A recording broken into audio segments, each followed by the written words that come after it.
Hey you guys, definitely don't forget to subscribe to Sassy Sexy Save TV. Don't forget to subscribe to this channel. We want to grow and be better together, embracing who we are, embracing our womanhood and our salvation. And what better way than to do that and to learn more and to grow than subscribing to this channel. So don't forget to subscribe, you guys.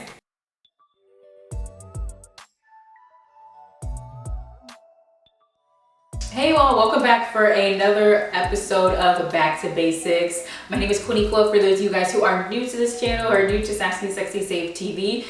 Here on this particular segment, I like to talk about, of course, phrases or definitions or things that we've heard from the Bible. I focus definitely a lot in regards to terminology, those definitions, words, and phrases that maybe we've heard growing up in a church all our lives, or maybe we're just learning about these phrases or heard them over and over again, but maybe aren't 100% sure of exactly what they mean and why they're important. So I break all of that down here because those words and phrases are so important, and I love to give new life to the Bible because sometimes it can feel intimidating, especially if you're a new believer, and I definitely don't want the Bible to feel intimidating. So we talk about all of that here on our Back to Basics episode and dive through the Bible and break down those little terms and phrases. Today I'm going to be talking about the phrase, God inhabits the praises of his people. And the phrase, God inhabits the praise of his people, actually comes from a King James version of Psalms, the 22nd chapter, verses 3, which states, "But thou art holy, O thou that inhabits the praises of Israel." And the NIV translation says, "Yet you are enthroned as the Holy One." Now, the actual Hebrew uses the word kadosh, which is an adjective for God, meaning holy or sacred, and the verb yashab, which means to sit, remain, or to dwell. This same word is used in Genesis, the 4th chapter, verses 20, and it reads, "And Adam bare Jabal. He was the father of such as dwell in tents and of such as have cattle." Now here it talks about a man named Jabal, who is the father of those who dwell or inhabit, which live within tents and have livestock. Now translations have used the word enthroned or sit, where a man would sit as upon or as like a king's throne or at a place of honor at a table. So it's kind of like akin to a dwelling place of rest. So this phrase, simply put, means that God inhabits, rests in, sits upon, and dwells within his people's songs of worship. Our praise is one of many ways that God works his way into our hearts and into our minds. So he draws closer to us through our praise. And as well, keep in mind that, we can definitely praise and worship truly and honestly every single day of our lives. The most brilliant part of this is also recognizing that God steps into our worship and works his power through that praise and through that worship. The presence of God will inhabit your heart and shine through in your worship. So he wants to, in a way, kind of rest on your heart there. And it's kind of a special place because that's even that much, because it's basically saying here, he connects with us even that much more through our worship.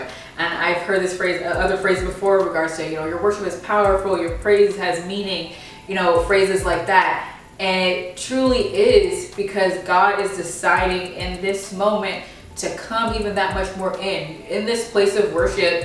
Whether we may not realize it or not, we are in a way vulnerable. We're letting ourselves get into a place that we don't get to be all the time. It's not easy getting God's presence sometimes. So when you're gathered together with the saints of God, all in one accord, maybe you came in with a great spirit, a great heart, maybe you had a great week, or if you even came in with the mindset of, I had a horrible week and I don't know what's going on, or I feel a little confused, you're wondering if God is still there. But when you come into that place of worship and you get tapped into or that little song or what may happen, or maybe the words that you hear pricks your heart, or it just gets into that place or gets into those cracks of your heart and those cracks in your spirit, and then God decides to truly sit there and come in right where you need him, right in that moment when you need him. With God, when he sees that vulnerability, sees your true worship, again, that could be at church, that could be in your home, that could be each day of your lives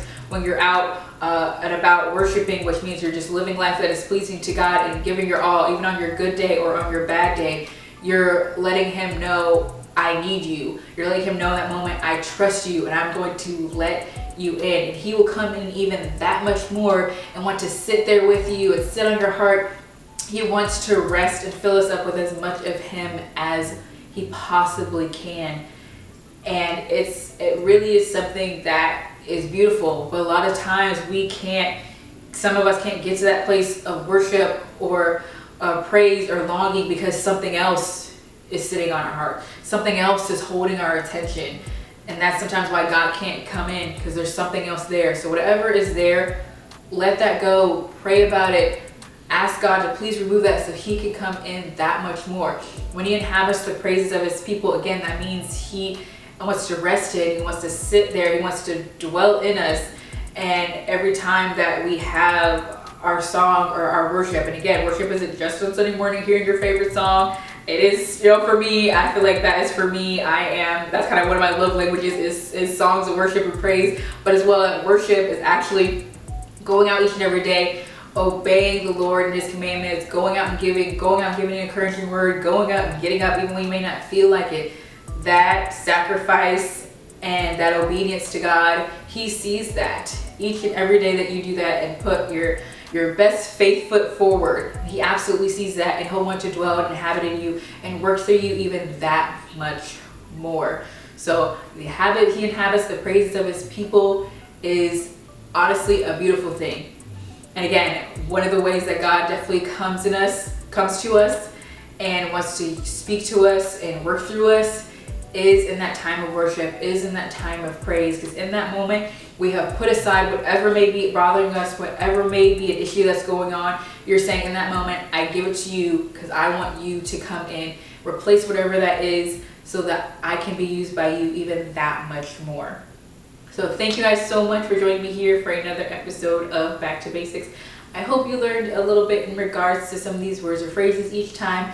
Don't forget to check out my blog, www.sassysexysave.com. There you can find more information in regards to what we talked about today, a bit more scriptures as well to keep you motivated and keep you encouraged. And I really do appreciate you guys being here each and every week that we learn more and more about the Bible and grow and be better together, you guys. But enjoy the rest of your day, and I will see you guys next time.